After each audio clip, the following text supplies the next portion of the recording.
Assalamualaikum warahmatullahi wabarakatuh. Salam sehat kepada adik-adik SMP Al-Fatah. Mudah-mudahan kalian dalam keadaan sehat walafiat. Amin. Hari ini kita akan mempelajari mata pelajaran ilmu pengetahuan alam bab 1 mengenai sistem pergerakan pada tumbuhan.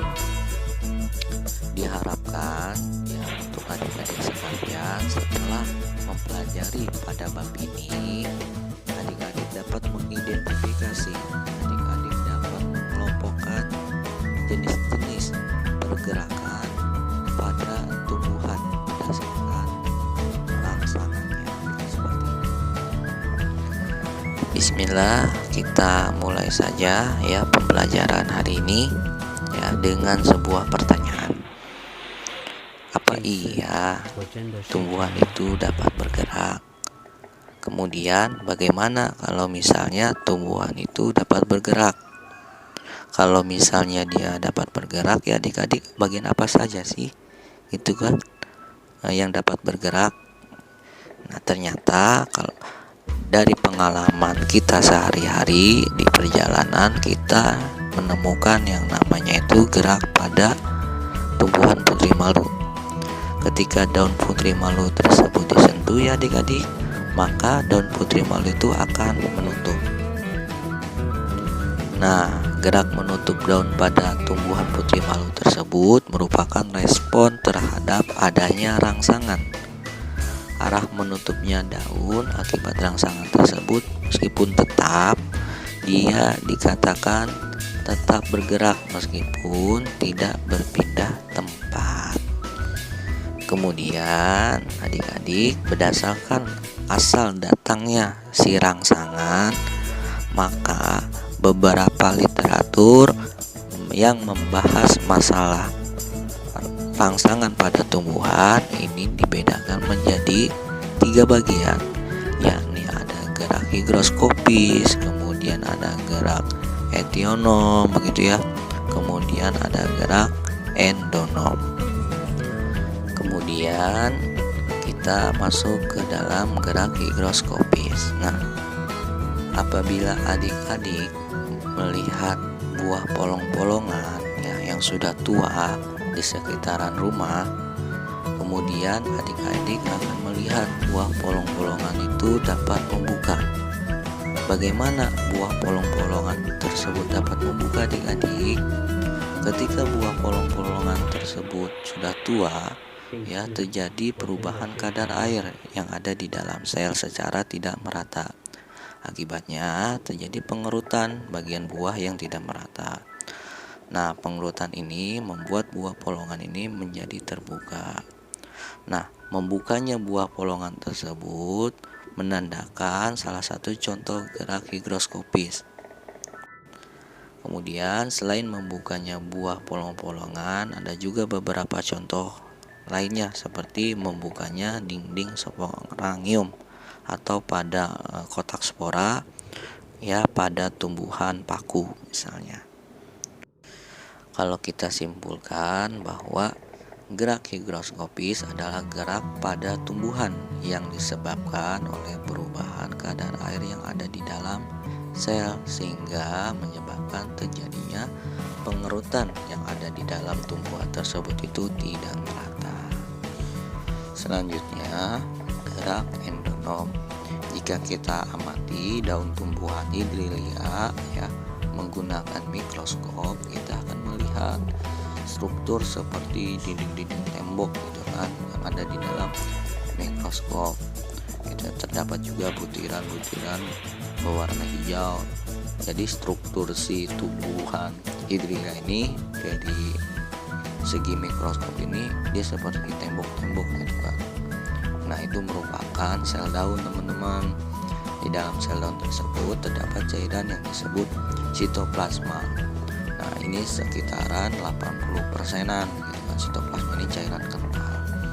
Nah, di dalam sitoplasma tersebut ya butiran bulat berwarna hijau ini yang dikenal ya dengan kloroplas. Nah, Kemudian kalau kita amati dengan cermat, dengan baik begitu ya di mikroskop, kita akan melihat si kloroplast ini dia akan bergerak begitu ya, mengelilingi ya, akan berotasi di dalam sel yang disebut dengan gerak siklosis. Nah, ini yang disebut gerak endonom. Gerak endonom itu gerak yang ada di dalam tubuh tumbuhan. Selanjutnya ada yang namanya gerak tropisme. Kita tahu bahwa tumbuhan tidak dapat berpindah tempat seperti halnya hewan ya adik-adik. Ujung batang tumbuhan akan tumbuh menuju arah datangnya cahaya. Berbeda halnya dengan arah gerak tumbuhan akar. Gitu ya. Nah, akar akan bergerak tumbuh menjauhi arah datangnya cahaya dan dia akan cenderung bergerak menuju pusat bumi. Nah, dari kedua gejala tersebut menunjukkan bahwa ada gerak tumbuhan yang arah pergerakannya itu dipengaruhi oleh arah datangnya rangsangan. Nah, gerak tumbuhan yang arah geraknya dipengaruhi oleh arah datangnya rangsangan ini ya kita kenal dengan ini gerak tropisme adik-adik. Nah, arah gerak tumbuhan yang mendekati gitu ya, mendekati arah datangnya rangsangan ini disebut dengan gerak tropisme positif. Begitu juga dengan sebaliknya, ketika gerak tumbuhan itu menjauhi rangsangan, maka disebut gerak tropisme negatif. Begitu ya adik-adik, ingetin aja kata kuncinya bahwa gerak tropisme itu ialah gerak yang dipengaruhi oleh arah datangnya suatu rangsangan. Nah, kalau kita lihat ternyata gerak tropisme itu ya terbagi menjadi beberapa macam. Ada yang namanya fototropisme, geotropisme, hidrotropisme, kemotropisme, termotropisme. Nah, fototropisme ini ialah gerak bagian tubuh tumbuhan mendekati atau menjauhi arah matahari. Contohnya kalau pada PPT tersebut ialah pada arah gerak batang. Kemudian ketika adik-adik juga saat SD pernah bereksperimen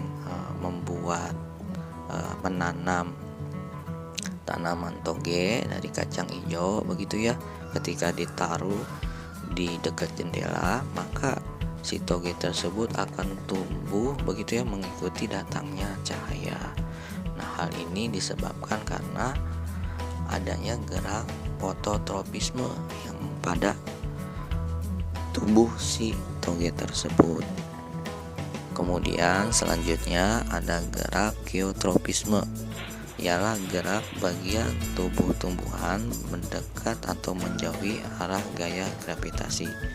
Contohnya arah gerak akar. Kalau kita perhatikan adik-adik, misalnya itu akar pada jagung ya. Akar jagung tumbuh menuju arah ke bawah, menuju ke pusat bumi. Setelah misalnya jagung tersebut kita letakkan ya pada posisi miring juga gitu ya, akar jagung pasti akan menjadi bengkok gitu ya, dan tumbuh pasti menuju ke pusat bumi. Nah, arah pengaruh gitu ya gerak tersebut geotropisme ini dipengaruhi oleh adanya gaya gravitasi bumi. Selanjutnya ada hidrotropisme. Hidrotropisme ini adalah gerak bagian tumbuhan yang dipengaruhi oleh rangsangan ini berupa air. Contohnya ialah gerak akar. Nah, gerak akar ini menuju daerah yang banyak mengandung air.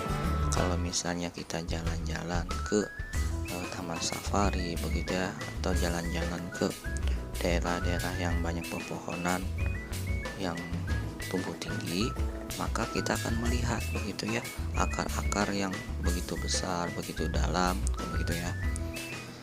Nah, itu menunjukkan bahwa akar tersebut akan mencari begitu ya, akan terus ke dalam, ke pusat bumi begitu, mencari kandungan air, mencari unsur-unsur hara. Ini juga menyambung dengan kemotropisme gitu ya.